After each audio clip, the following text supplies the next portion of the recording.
नमस्कार, good evening, welcome to just Hindi. मैं हूं आपके साथ गीत उदय सैनी और वक्त तो चला है आप सभी के साथ स्ट्रेट टॉक करने का। बिहार चुनाव 2020 सबकी नजरें इसी पर टिकी हुई थी और देखा जाए तो घंटों से भी ज्यादा जब वक्त बीत गया उसके बाद भी एक असमंजस की जो स्थिति बनी हुई थी इन चुनावों के रिजल्ट्स को लेकर, लेकिन कहीं ना कहीं जो एट द एंड तक रिजल्ट्स आए उसके बाद यही निष्कर्ष निकलता है कि 15 साल एक छत्र राज करने के बाद नीतीश कुमार जिस टारगेट के साथ चले थे उस टारगेट को वो भुना पाने में एकदम सफल हुए हैं। तो दूसरी ओर तेजस्वी यादव जिन्होंने इन चुनावों में एक तरीके का नैरेटिव सेट किया है, उन उस नैरेटिव को सेट करते करते उन्होंने टफ कंपटीशन भी दिया, लेकिन अनफॉर्चुनेटली उन्हें 5 साल का इंतजार अभी और लंबा करना होगा यदि उन्हें सत्ता पर काबिज होना है। तो लंबी कश्मकश के बाद बिहार विधानसभा चुनाव 2020 के रिजल्ट सामने आ गए हैं और भारतीय समय अनुसार देखा जाए तो आधी रात तक जो है चुनाव आयोग ने भी ये कह दिया था कि रिजल्ट्स आने में देरी हो सकती है, क्योंकि देखिए मार्जिन एक वक्त में बहुत कम रह गया, लेकिन जिस तरीके के रिजल्ट आए उसने एक बार फिर से जता दिया कि तेजस्वी यादव जो वनवास खत्म करना चाहते थे नीतीश कुमार का, वो एक बार फिर से असफल साबित हुए हैं। तो दूसरी ओर एक छत्र राज करने के बाद नीतीश कुमार एक बार फिर से बिहार में बाहर ला चुके हैं। तो कुल मिलाकर तेजस्वी यादव यानी कि आरजेडी का इंतजार 5 साल और बढ़ चुका है, क्योंकि बिहार की जनता ने बिहार की सत्ता का ताज एक बार फिर से नीतीश कुमार के सर पर सजा दिया है।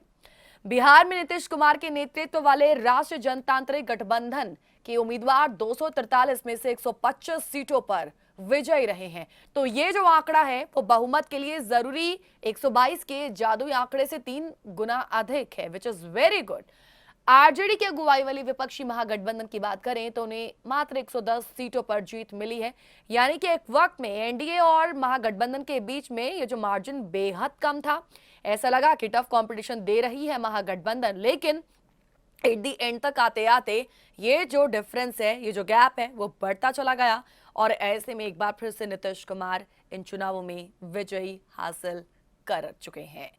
एनडीए को बहुमत के बाद यह तय था कि नीतीश कुमार ही बिहार के अगले मुख्यमंत्री होंगे। नीतीश कुमार को सत्ता मिली, लेकिन कहीं ना कहीं इन चुनावों में वो वीक जरूर साबित हुए हैं, क्योंकि उनकी पार्टी की सीटें कम हुई हैं। तो कहीं ना कहीं इस बार तेजस्वी यादव ने एक तरीके का नैरेटिव सेट कर नीतीश को हराने का मादा जरूर रखा। एनडीए ने कहीं ना कहीं एक बार फिर से महागठबंधन की लालटेन जलने नहीं दी। 19 घंटे कड़ा मुकाबला, लेकिन आखिर इतिहास रचने से कैसे चूक गए तेजस्वी? आज स्ट्रेट टॉक में इसी की करेंगे बात। बिहार चुनाव 2020 की आए नतीजों पर जानेंगे आपकी राय, करेंगे आपके साथ स्ट्रेट टॉक। तो आइए करते हैं शुरुआत स्ट्रेट टॉक की।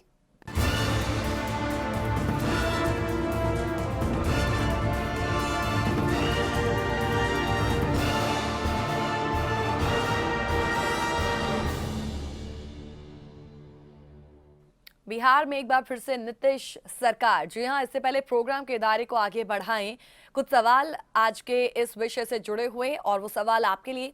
आइए उन सवालों पर एक नजर डालते हैं और उसके बाद प्रोग्राम के दायरे को आगे बढ़ाते हैं। तो अब की बार नीतीश की सरकार फिर से, और सवाल ये कि बिहार चुनाव 2020 के नतीजों पर क्या कहते हैं आप, क्या सोचते हैं आप? क्योंकि कहीं ना कहीं सत्ता जरूर मिली, लेकिन नीतीश कुमार कमजोर सिद्ध जरूर हुए हैं। बिहार विधानसभा चुनाव के नतीजों ने क्या प्रूव किया है इस बार? तेजस्वी यादव की बात करें, एक तरीके का नैरेटिव सेट करते हुए नजर आए हैं, लेकिन अचानक से वो नीतीश के लिए इतनी बड़ी चुनौती कैसे बन चुके हैं? क्या तेजस्वी ने कांग्रेस को 70 सीटें देकर गलती की? आप कांग्रेस के ओवरऑल एक परफॉर्मेंस को लेकर आप क्या कहेंगे? क्या तेजस्वी ने मजबूरी में कांग्रेस को 70 सीटें दी होंगी? बात करें एलजेपी के चीफ चिराग पासवान की, चिराग पासवान को इन चुनावों से क्या मिला है? बिहार चुनावों में उम्मीदों का वो चिराग आखिर क्यों नहीं जला पाए हैं? 10 लाख का एक नैरेटिव सेट करते हुए नजर आए तेजस्वी यादव। आखिर 10 लाख रोजगार देने के दावे से वो किस तरीके से चूक गए हैं, क्यों ये जो उनका एक मास्टर स्ट्रोक था वो यंगस्टर्स को जो है वो काबू नहीं कर पाया, उन्हें अट्रैक्ट नहीं कर पाया, क्यों ये चीजें आकर्षित नहीं कर पाई। हालांकि is also a young politician जिन्होंने इन पूरे के पूरे चुनावों में एक तरीके का बड़ा नैरेटिव सेट करके बहुत कुछ प्रूव करने की कोशिश की है। स्ट्रैटेजिकली तरीके से वो इन चुनावों में चलते हुए नजर आए, एक एक कदम उन्होंने फूंक फूंक कर चला, तो कहीं ना कहीं टफ कंपटीशन तो दिया। इसी वजह से तो चुनावी रिजल्ट्स जो थे वो इतना टाइम लगाते हुए नजर आए। तो कुल मिलाकर सुबह से जब गिनती शुरू हुई, 8:15 से जब गिनती शुरू हुई भारतीय समय अनुसार, तो ये रात तक होते होते होते मतलब like in mid of the night ये जो चुनावी रिजल्ट्स हैं ये घोषित हुए हैं। तो ऐसे में 19 घंटे तक ये कश्मकश चली और उसके बाद ये चुनावी तस्वीर जो है वो निकलकर सामने आई। तो ऐसे में इन पूरे चुनावों पर, इन पूरे चुनावी रिजल्ट्स पर आपकी क्या राय है, आप हमें कॉल कर कर जरूर बताइएगा।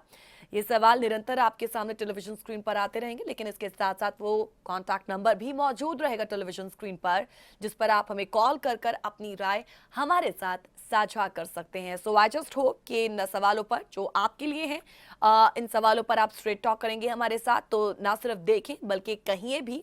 तो कॉल कीजिएगा, अपनी राय हमारे साथ साझा कीजिएगा कि बिहार चुनाव 2020 के नतीजों पर आप क्या सोचते हैं, क्या एक्चुअल में होना चाहिए था, और जिस तरीके की ये सियासी तस्वीर निकलकर सामने आई है उससे आप कितना सहमत हैं। क्या वाकई ऐसा ही होना चाहिए था? क्या नीतीश सरकार का ये जो 15 साल का वनवास था वो वाकई खत्म होना चाहिए था? किसी और पार्टी को सामने आना चाहिए था? इस पर आप अपनी राय जरूर रखिएगा। तो कुल मिलाकर देखिए, अगर हम जिसमें आपको समझाने की कोशिश करें तो ये जो चुनावी रिजल्ट है वो कुछ इस तरीके का रहा कि 243 सीटें थीं और 243 विधानसभा सीटों वाले इस स्टेट में, इस बिहार में एक बार फिर से एनडीए को सरकार बनाने का जनादेश मिल चुका है। बिहार में सरकार बनाने के लिए बहुमत का आंकड़ा था 122 और एनडीए ने 125 सीटें जीतकर ये अहम आंकड़ा पार कर लिया, यानी कि 3 गुना अधिक उन्होंने इस आंकड़े को छुआ है। एनडीए को कांटे की टक्कर देने वाला महागठबंधन बहुमत के आंकड़े से थोड़ा पीछे रह गया है। महागठबंधन को 110 सीटें हासिल हुई हैं और अगर हम साल 2015 की बात करें तो उस वक्त आरजेडी ने 80 और बीजेपी ने 53 जो सीटें हैं वो हासिल की थी। एनडीए के घटक दलों में नीतीश कुमार की पार्टी जनता दल यूनाइटेड को 43 सीटों पर जीत मिली है। 74 सीटों पर जेडीयू की गठबंधन सहयोगी बीजेपी के उम्मीदवार विजयी रहे हैं और एनडीए के जो अन्य घटक दल हैं यानी कि हम हिंदुस्तान आवाम मोर्चा उसको 4 और विकासशील इंसान पार्टी यानी कि वीआईपी को 4 सीटों पर विजय हासिल हुई है। एग्जिट पोल के जो नतीजे इस बार आए थे उनका जो अनुमान रहा उसको झुटलाते हुए एनडीए ने बहुमत प्राप्त किया है। तो ऐसा पहली बार हुआ है जब जेडीयू गठबंधन में बीजेपी से पीछे रही है और दूसरे नंबर की पार्टी बनी है। हालांकि बीजेपी के राष्ट्रीय अध्यक्ष जेपी नड्डा भी प्रचार अभियान के दौरान ये साफ कर चुके थे कि सीटें कम आई हैं तो भी नीतीश कुमार की ही मुख्यमंत्री बनेंगे। तो कुल मिलाकर काउंटिंग की शुरुआत में ही एनडीए की तुलना में लगभग दोगुनी सीटों पर बढ़त बनाने वाला महागठबंधन अपनी बढ़त को कायम नहीं रख पाया है। लेकिन क्यों नहीं रख पाया है, इसके पीछे क्या वजह रही होंगी, आप हमें जरूर बताइएगा। कुल मिलाकर इन चुनावों में नो डाउट महागठबंधन है यानी कि तेजस्वी यादव ने एक नैरेटिव सेट किया है, लेकिन अब 5 साल का उन्हें और इंतजार करना पड़ेगा। तो ऐसे में अभी उन्हें इन 5 सालों में क्या कुछ करने की जरूरत है। ही इज यंग और अभी बहुत कुछ करना बाकी है। तो ऐसे में एक कदम फूक फूक कर चलने वाले तेजस्वी यादव आगे का किस तरीके का नैरेटिव उन्हें सेट करने की जरूरत है, आप उस पर भी अपनी राय रखिएगा। आप हमें बताइएगा कि आप इस पर क्या सोचते हैं। ओवरऑल आप तेजस्वी यादव की परफॉर्मेंस को लेकर क्या सोचते हैं? क्या आपको लगता है कि यदि कांग्रेस को 70 सीटें ना दी जाती तो तेजस्वी यादव अकेले बहुत अच्छा परफॉर्म कर सकते थे और जो आंकड़ा पीछे रह गया तो कहीं ना कहीं वो मार्जिन भी बड़ा ही कम रह सकता था कंपैरेटिव टू एनडीए।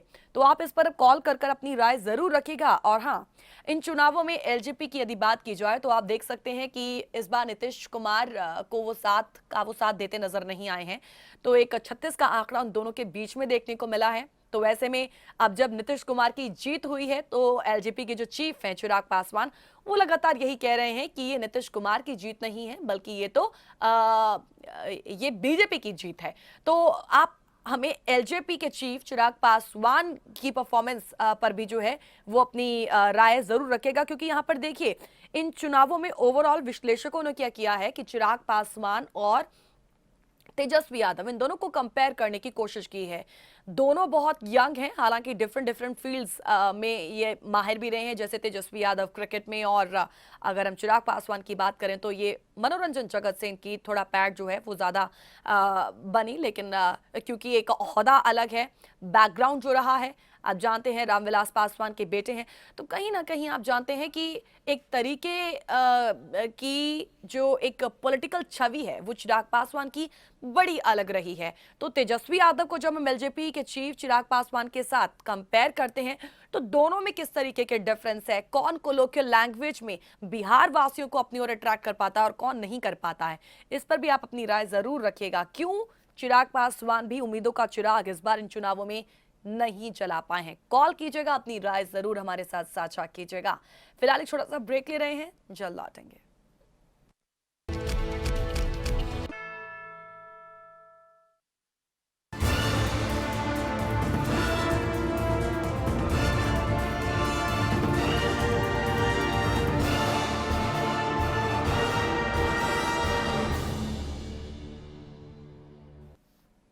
ब्रेक के बाद एक बार फिर से आप सभी का स्वागत करते हैं प्रोग्राम स्ट्रेट टॉक में। बिहार में एक बार फिर से नीतीश सरकार, लेकिन मतगणना की शुरुआत में ही एनडीए की तुलना में लगभग दोगुनी सीटों पर बढ़त बनाने वाला महागठबंधन अपनी बढ़त को आगे क्यों नहीं कायम रख सका, आज हम इस पर भी लगातार आपके साथ स्ट्रेट टॉक कर रहे हैं। फिलहाल एक कॉलर हमारे साथ जुड़े हुए हैं, आइए जानते हैं बिहार की इस चुनावी सियासत पर उनकी क्या राय है। नमस्कार भास्कर जी, बहुत बहुत स्वागत है आपका जॉस हिंदी में।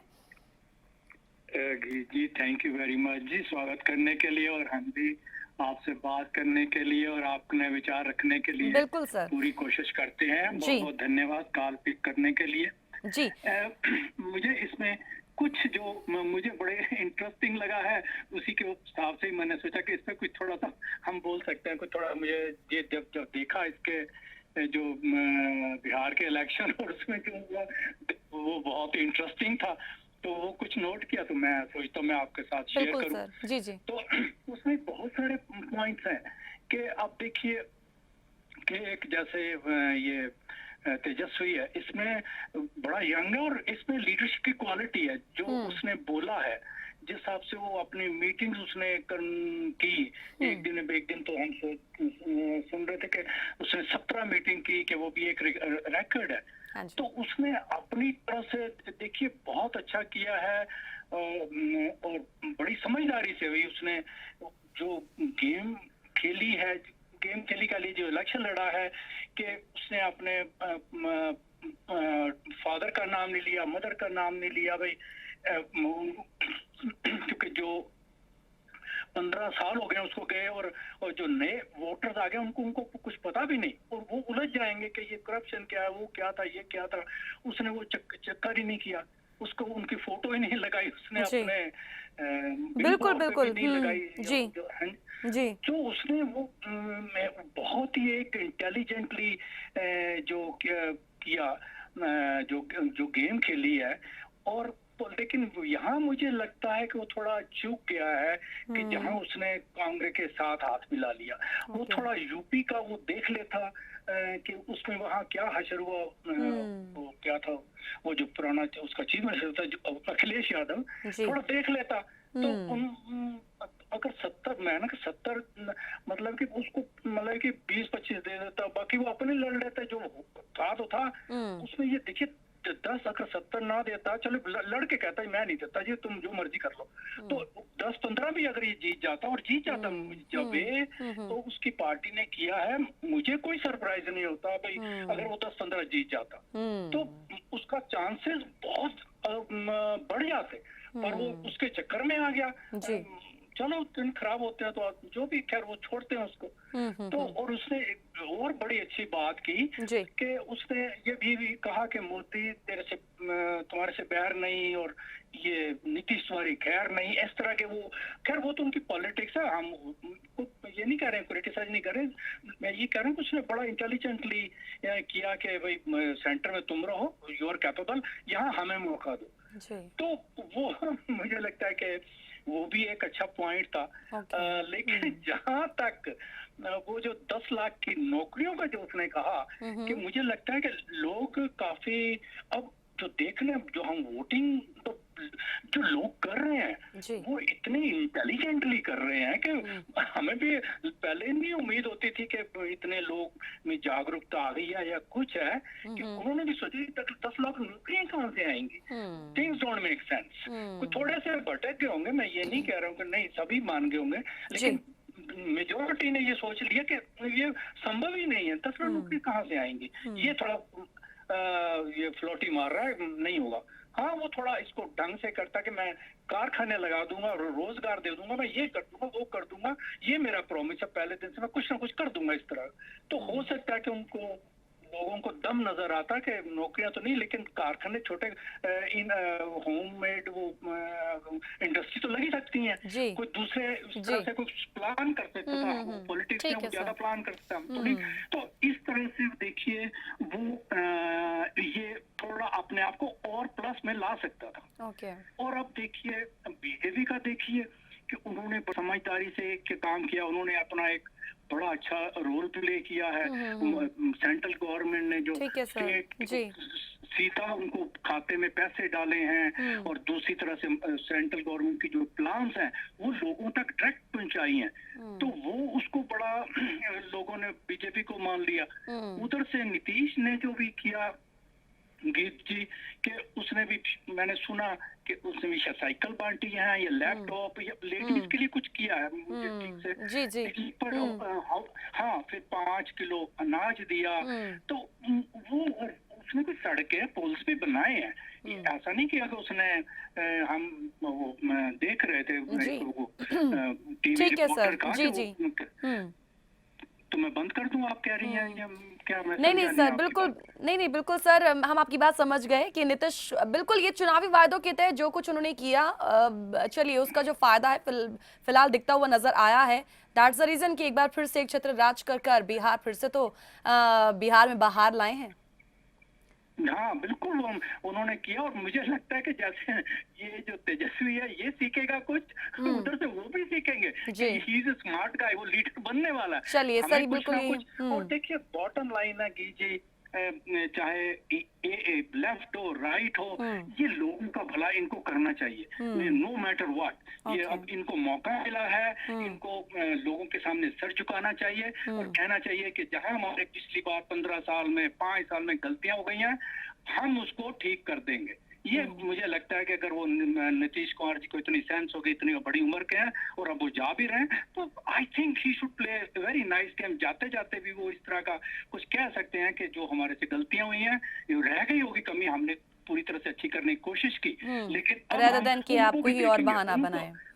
तो वो लोग जो अगली बार का, जैसे अभी आपने बोला कि उसका चांस वेट करना पड़ेगा, तो फिर उसको 10 साल तक भी हो सकता वेट करना पड़े, प्रोवाइडेड कि ये थोड़ा जाग जाए, ये थोड़ा सेवा करने का भाव बनाए, ये थोड़ा कॉम्पिटिटिव हो जाए। ये बिल्कुल सही बात कही आपने, बिल्कुल सही कि पॉजिटिवली तरीके से उसको एक्सेप्ट भी करें, लेकिन आगे ये भी प्रूव करने की कोशिश करें कि अभी कुछ नहीं कर पाए हैं, लेकिन फ्यूचर में हम आपके लिए कुछ और जरूर करेंगे ताकि आपका विश्वास जीत पाए। चलिए, बहुत अच्छी बात कही सर आपने ये, thank you so much ji, thank you so much. ये कहीं ना कहीं एक अच्छी बात है कि डेफिनेटली एक जो कंपटीशन दिया गया है वो सबको दिखा है, तेजस्वी यादव का परफॉर्मेंस इस बार सबको दिखा है, और कहीं ना कहीं आज लोगों का ये मानना है कि कांग्रेस को जितनी सीटें दी हैं शायद उससे थोड़ी सी कम सीटें देते तो जो एकला चलो की नीति है उसे अपनाते हुए वो एक और बेटर परफॉर्मेंस दे सकते थे, और ये जो छोटा सा मार्जिन रह गया है शायद उसे भी कवर अप करने की कोशिश कर दे। लेकिन अब क्योंकि हार आई है तो उसे एक्सेप्ट करें, लेकिन पॉजिटिव वाली तरीके से लोगों के साथ एक बार फिर से यहीं से कनेक्ट करने की जब कोशिश होगी तो आने वाला जो 5 इयर्स है उसमें कहीं ना कहीं वो ज्यादा से ज्यादा लोगों को अपनी ओर खींच पाएंगे। ये एक अच्छी बात है। तो फिलहाल आप भी इस पर अपनी राय रखिएगा कि आप ओवरऑल इन नतीजों पर क्या सोचते हैं, डिफरेंट पहलुओं पर अपनी राय हमारे साथ जरूर साझा कीजिएगा कॉल कर। फिलहाल एक और छोटा सा ब्रेक ले रहे हैं, जल्द लौटेंगे, कहीं जाइएगा नहीं।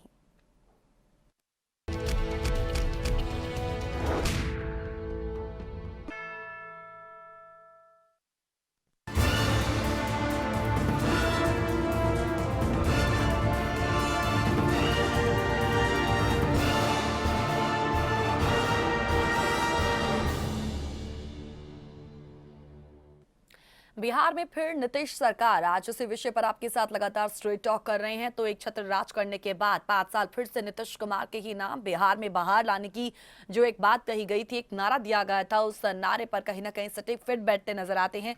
लेकिन इस बार सवाल ये भी उठ रहा है कि सत्ता तो मिल गई है, लेकिन कहीं ना कहीं नीतीश कुमार जो हैं वो कमजोर जरूर पड़े हैं, क्योंकि तेजस्वी यादव ने उन्हें कॉम्पिटिशन देने की जो है वो कोशिश जरूर की है। लेकिन तेजस्वी यादव की परफॉर्मेंस को भी नकारा नहीं जा सकता है। इस पर आप अपनी राय रख सकते हैं। आप ओवरऑल चुनावी रिजल्ट्स पर अपनी राय रखेंगे तो ज्यादा बेहतर खुशी होगी, क्योंकि तमाम पहलू इनके साथ जुड़े हुए हैं। जैसे कांग्रेस की परफॉर्मेंस 70 सीटें देना, क्या तेजस्वी यादव यानी कि यहाँ पर आरजेडी ने कहीं ना कहीं गलती की, क्या उनकी ये मजबूरी रही होगी? एलजेपी के चीफ चिराग पासवान की परफॉर्मेंस को लेकर आप क्या कहेंगे? क्यों इस बार वो उम्मीदों का जो चिराग है वो इन चुनावों में नहीं जला पाए हैं?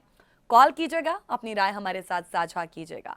चलिए बात करते हैं काउंटिंग की शुरुआत में देखिए, एनडीए की तुलना में लगभग दोगुनी सीटों पर बढ़त बनाने वाला महागठबंधन अपनी बढ़त को कहीं ना कहीं कायम नहीं रख पाया है। महागठबंधन एट दी एंड 110 सीटों पर ही सिमट गया। महागठबंधन का नेतृत्व करने वाली आरजेडी को 75 सीटों पर जीत मिली है। आरजेडी सबसे बड़ी पार्टी बनकर उभरी है। महागठबंधन की घटक कांग्रेस के उम्मीदवार 19 सीटों पर जीते हैं, जबकि कम्युनिस्ट पार्टियों ने 16 सीटें जीती। बिहार विधानसभा चुनाव में एआईएमआईएम यानी कि ऑल इंडिया मजलिस से इत्तेहादुल मुस्लिमीन, उनके उम्मीदवार भी 5 सीटें जीतने में यहां पर सफल रहे हैं। हालांकि इस पर भी कांग्रेस के जो नेता हैं अधीर रंजन चौधरी, वो कहते हैं कि जिस तरीके से एआईएमआईएम ने सीटें जीती हैं, ऐसा लगता है कि वोट कटुआ है और एक तरीके का उन्होंने बाहर से सहयोग देने की उन्हें कोशिश की। तो इस तरीके की जो बातें हैं तमाम इस चुनावी रिजल्ट के बाद निकलकर सामने आती हैं। काउंटिंग की बात कर रहे थे हम, एनडीए से अलग होकर 143 सीटों पर चुनाव लड़ने वाली एलजेपी के चीफ यानी कि जिनकी पार्टी है वो केवल एक ही सीट पर जीत पाई। और यहीं से हमारा क्वेश्चन है कि इस बार चिराग पासवान जो है, उन्हें इन चुनावों से क्या मिला है और आगे उन्हें क्या कुछ करने की जरूरत है, किस पर काम करने की जरूरत है? क्यों इस बार वो अपनी परफॉर्मेंस को जो है अच्छा नहीं कर पाए, बल्कि नजरें उन पर भी टिकी हुई थी कि इस बार शायद कुछ ना कुछ अच्छा जरूर होगा। दूसरी ओर बहुजन समाज पार्टी बीएसपी को भी एक ही सीट पर विजय मिली है और एक सीट निर्दलीय के खाते में गई है। पप्पू यादव की बात की जाए, उनके दल जन अधिकार पार्टी यानी कि जाप और पुष्पम प्रिया की बात की जाए, बड़ा लाइमलाइट में थी, उन्हें भी इस चुनाव में खाता तक वो खोल नहीं पाए हैं। तो आलम यह रहा है कि इन दोनों दलों के मुखिया अपनी सीट तक नहीं जीत पाए हैं। पुष्पम प्रिया को एक सीट पर 1600 से भी कम वोट मिले हैं और वो जमानत तक नहीं बचा पाई। अब आप देखेंगे कि बीजेपी और अन्य सहयोगी दलों के बेहतर प्रदर्शन के कारण एनडीए को बहुमत मिल गया, लेकिन इन चुनावों में मुख्यमंत्री नीतीश कुमार की पार्टी यानी कि जनता दल यूनाइटेड जेडीयू का प्रदर्शन बहुत अधिक उत्साहित करने वाला नहीं रहा। आप जब साल 2015 के रिजल्ट्स को देखेंगे तो उस वक्त 71 सीटें जीतने वाली जेडीयू को इस बार 43 सीटें ही हासिल हुई हैं। इस साल जब 2015 था तो उस वक्त चुनाव में 27 सीटें हासिल करने वाली कांग्रेस को इन चुनावों में सिर्फ 19 सीटें मिली हैं। और आज सुबह जब वोटों की गिनती शुरू हुई तो शुरुआती रुझान में महागठबंधन ने बढ़त बनाई। कहते हैं कि बैलेट पोस्टल्स के तहत जो रुझान निकलकर सामने आते हैं ना, वो कुछ ना कुछ ये इंडिकेट करते हैं कि आगे का रिजल्ट किस तरीके का होगा। तो जब रुझान सामने आए थे, ट्रेंड सामने आए थे, तो उस वक्त महागठबंधन जो था वो काफी बेहतर पोजीशन में था और यही वजह है कि वहां पर महागठबंधन में जश्न मनाने की जो तैयारियां हैं वो शुरू हो चुकी थी। तो आप देखेंगे कि कहीं ना कहीं इस तरीके की जो चुनावी तस्वीर है वो बनती नजर आई, लेकिन एट दी एंड आते आते ये इस तरीके की तस्वीर निकलकर सामने आएगी वो कहीं ना कहीं समझ से परे रहा, क्योंकि एग्जिट पोल्स में भी देखिए महागठबंधन को ही आगे दिखाया गया था, लेकिन इस बार एकदम उसके उलट ये जो चुनावी तस्वीर है वो निकलकर सामने आई है। तो हम बात कर रहे थे कि जब शुरुआती रुझान आए थे तब महागठबंधन ने एक तरीके की बढ़त बनाई थी और तब ऐसा लगा कि महागठबंधन सरकार बनाने लायक बहुमत हासिल कर सकता है। लेकिन दोपहर करीब 12 बजे के बाद से एनडीए ने रफ्तार पकड़ी और ट्रेंड्स में बीजेपी और जेडीयू की जो टोटल सीटें हैं वो महागठबंधन के हक में जाती दिख रही सीटों से आगे दिखने लगी। अब एनडीए ने ट्रेंड्स में एक बार फिर बढ़त बनाई तो फिर इसे आखिर तक कायम रखा और इन बिटवीन महागठबंधन कभी कभी इस फासले को कम करता दिखा, लेकिन आखिरी नतीजे में बहुमत का आंकड़ा एनडीए ने ही हासिल किया। हालांकि बीच में एक ऐसा समय था जब लगा कि महागठबंधन 100 का आंकड़ा भी नहीं पार कर रहा है, लेकिन शाम के बाद महागठबंधन की सीटें बढ़ी, लेकिन वो बहुमत के करीब कभी भी नजर नहीं आई। तो देखिए, 7 नवंबर को चुनाव के आखिरी चरण के बाद तकरीबन सभी एग्जिट पोल्स में महागठबंधन की वन साइडेड जीत की घोषणा की गई, लेकिन फिर ऐसा क्या हुआ जिसकी वजह से एक तरफा जीत कांटे की टक्कर में तब्दील हो गई? कॉल कीजिएगा, अपनी राय हमारे साथ साझा कीजिएगा। फिलहाल एक छोटा सा ब्रेक, जल्द लौटेंगे।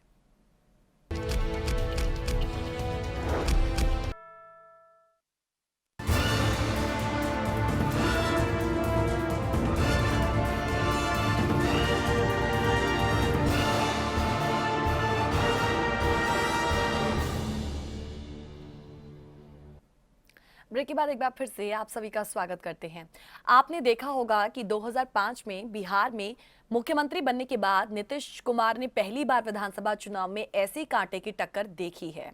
2010 का चुनाव रहा हो या फिर 2015 का, नीतीश प्रचंड बहुमत के साथ चुनाव जीते। हालांकि दोनों बार गठबंधन के पार्टनर अलग थे। तो इस बार के विधानसभा चुनाव में राष्ट्रीय जनता दल के नेता और पूर्व उप मुख्यमंत्री तेजस्वी यादव ने जो चुनावी माहौल बनाया, उसका नतीजा काउंटिंग के दिन भी दिखाई दिया गया है। इस जीत को अलग अलग तरीके से आज देखा जा रहा है, लेकिन दो फैक्टर्स बहुत इंपॉर्टेंट है।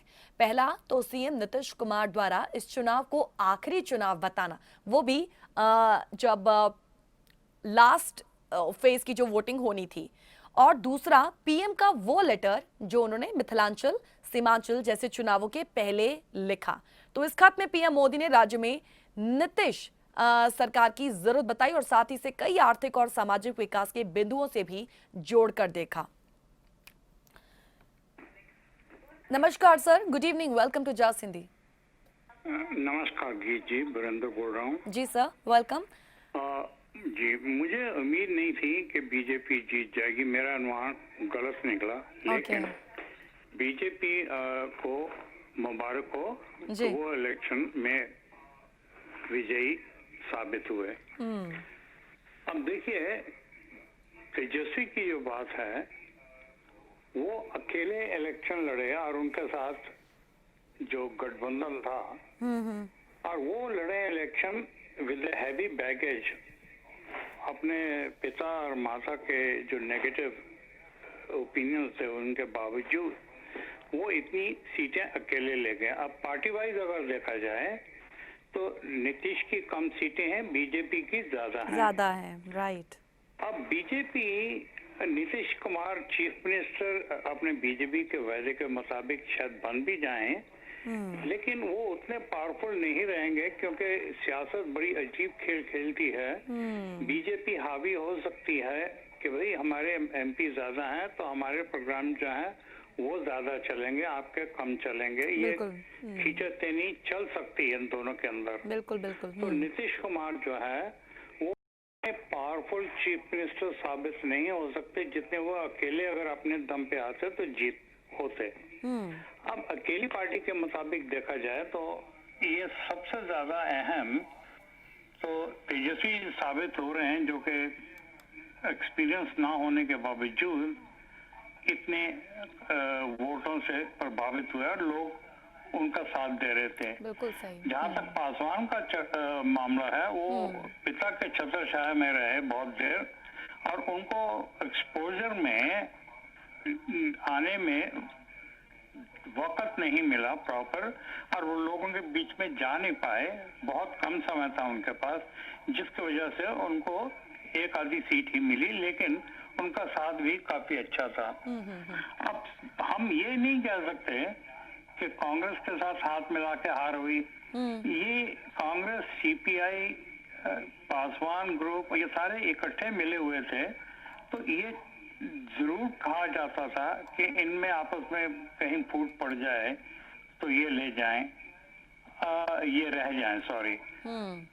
अब सवाल यह है कि 5 साल जो अब आने वाले हैं जी, उसमें गवर्नमेंट का सिस्टम में तेजस्वी अपना विधानसभा में व्यवहार अच्छा रखें और लोगों की नजर में रहें, तो जिसकी वजह से ये आने वाले वक्त में बहुत अच्छे रह जाएंगे। लेकिन इससे मुझे ये पता लग रहा है कि बीजेपी जिसकी नुमाइंदगी नड्डा साहब, अमित शाह और मोदी साहब तीनों कर रहे थे और चौथे वो नीतीश कुमार आए थे, उनके बावजूद इतने भारी प्रोपेगेंडा के बाद भी उनकी सीटें कम आई हैं। तो अब जो है बाकी स्टेटों में भी इनका जवाल शुरू हो गया है, तो इनको संभलने की बहुत जरूरत है। धन्यवाद। Thank you so much sir अपनी बात रखने के लिए, थैंक यू सो मच। तो देखिए तमाम चीजों पर आलूवालिया जी ने भी अपनी राय रखी है। तो कुल मिलाकर जो एक सवाल था हमारा कि बिहार विधानसभा चुनाव के जो नतीजे आए हैं वो क्या प्रूव करते हैं।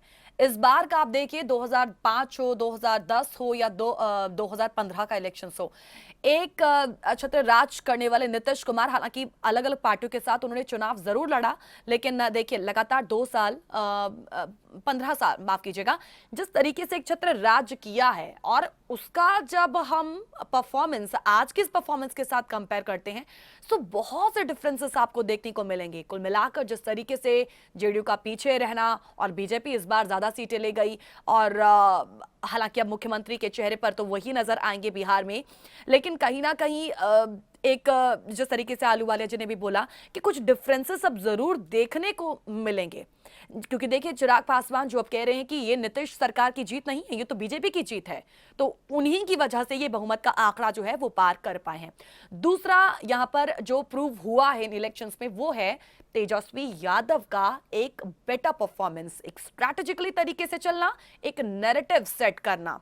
हालांकि कहीं ना कहीं जो कुछ कमियां रह गई हैं, डेफिनेटली उन कमियों को अगर आप आगे कवर अप करने की कोशिश करेंगे और उसे एज अ चैलेंज लेते हुए आगे उसे ठीक करने की कोशिश करेंगे, तो डेफिनेटली जो अगले 5 साल हैं उसमें कहीं ना कहीं वो लोगों का विश्वास जो है वो जरूर जीत पाएंगे और अगले विधानसभा चुनाव में हो सकता है कि लालटेन इस बार तो नहीं जली लेकिन अगली बार वो जल जाए।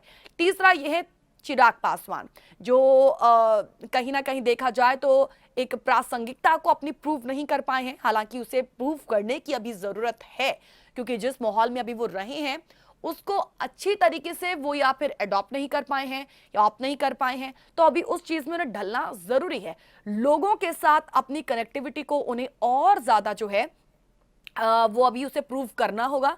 जैसे आप तेजस्वी यादव को देखते हैं कि सादी जीन्स में नजर आते हैं, कुर्ते में नजर आते हैं, लेकिन एक गमछा जब गले में लपेटते हैं तो वो लोगों बिहार वासियों के साथ वो उसको नरेट जरूर कर पाते हैं। इसके उलट है चिराग पासवान जो थोड़ा सा मॉडर्न है, हालांकि अपनी हर चीज की शैली में उन्हें बदलाव लाने की शायद जरूरत तो नहीं है, लेकिन हाँ कहीं ना कहीं उन्हें एक कनेक्टिविटी की यहाँ पर जरूरत है। तो जब ये कनेक्शन होगा बिहार वासियों के साथ तो डेफिनेटली वो वही जादू कर पाएंगे जो तेजस्वी यादव ने इस बार किया है। तो कुल मिलाकर इस बार के इलेक्शंस जो है वो काफी इंटरेस्टिंग रहे हैं और बहुत कुछ प्रूव करने की जरूरत यहां पर जो है उन्होंने समझी। तो ऐसे में सत्ता नीतीश कुमार को डेफिनेटली मिली, लेकिन कहीं ना कहीं नीतीश कुमार कमजोर जरूर पड़े हैं। तो ऐसे में इसका जो एक इम्पैक्ट है वो आने वाले दिनों में जरूर पड़ेगा, आने वाले इन 5 सालों में जरूर पड़ेगा। और अगर आप अगले इलेक्शंस की जब बात करते हैं जो 5 साल बाद आएंगे, उसमें कहीं ना कहीं एक जो नैरेटिव सेट इस बार तेजस्वी यादव ने किया है, डेफिनेटली उसे वो प्रूव आगे कर पाए। तीसरा जो है वो है कांग्रेस। देखिए आज कहा जा रहा है कि तेजस्वी ने शायद मजबूरी में 70 सीटें जो है वो कांग्रेस को दी। कुल मिलाकर कांग्रेस के खराब परफॉर्मेंस की स्पष्ट वजह क्या है आज ये तलाशने की कोशिश की जा रही है, क्योंकि देखिए अभी तक जो उनका अगर दूसरे स्टेट्स की जब हम बात करते हैं और जब हम खासकर बिहार की भी बात करते हैं, बहुत टाइम से लेकर अब तक कांग्रेस बिहार में अपना कहीं ना कहीं अस्तित्व तलाशने की कोशिश कर रही है और इस बार जो उन्हें 19 सीटें मिली हैं उसमें भी कहीं ना कहीं वो अपना अस्तित्व ही तलाशती रह गई है। तो ये रास्ता कहीं आगे भी इस तरीके का ना रहे, इसके लिए उन्हें वर्कआउट करने की यहाँ पर जरूरत है। को मिलाकर कांग्रेस के खराब प्रदर्शन की स्पष्ट वजह है चुनाव से पहले की एक तरीके की लचर तैयारी। विश्लेषक मानते हैं कि सभी को दिख रहा था कि कांग्रेस की तैयारी पूरे राज्य में कहीं नहीं थी। संगठन के लेवल पर पार्टी बिल्कुल तैयार नहीं थी, पार्टी के पास ऐसे उम्मीदवार भी नहीं थे जो मजबूती से लड़ सके।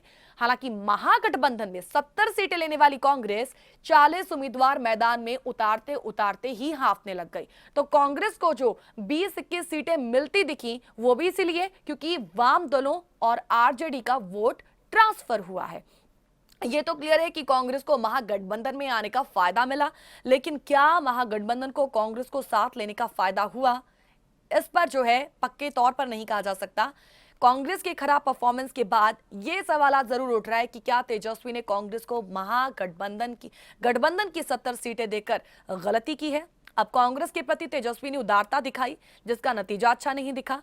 तेजस्वी को अब लग रहा होगा कि कांग्रेस को 70 सीटें देकर उनसे कहीं ना कहीं भूल हुई है। अकेले लड़ते तो शायद ज्यादा सीटें हासिल कर पाते, बहुमत का आंकड़ा भी हासिल कर लेते। तो कहीं ना कहीं तेजस्वी ने मजबूरी में ही शायद कांग्रेस को 70 सीटें दी होंगी। कांग्रेस के नेतृत्व ने तेजस्वी यादव पर गठबंधन में 70 सीटें देने का दबाव बनाया था और ऐसा ना करने की सिचुएशन में गठबंधन से अलग होने की एक चेतावनी भी दी। अगर कांग्रेस गठबंधन से अलग होती तो वो तेजस्वी के लिए और भी खराब स्थिति हो सकती थी। तो तेजस्वी के पास बहुत ज्यादा विकल्प थे नहीं, लेकिन कुछ भी हो, जिस भी तरीके का इस बार इलेक्शंस हुआ वो काफी इंटरेस्टिंग रहा। बहुत कुछ प्रूव करने की कोशिश की गई है और डेफिनेटली इतना जरूर कहा जा सकता है कि भले ही एक बार फिर से बिहार में बहार है, नीतीश की सरकार है, लेकिन तेजस्वी यादव की परफॉर्मेंस को, उनकी बेटर परफॉर्मेंस को नकारा नहीं जा सकता है। फिलहाल इसी के साथ रैप अप करेंगे, इसी के साथ इजाजत लेना चाहेंगे, लेकिन इस प्रोग्राम के ठीक बाद दिल की ओपन स्टेज जासिंदी का वेरी स्पेशल प्रोग्राम आपके सामने होगा। कहीं जाइएगा नहीं, बने रहिएगा जासिंदी के साथ। नमस्कार।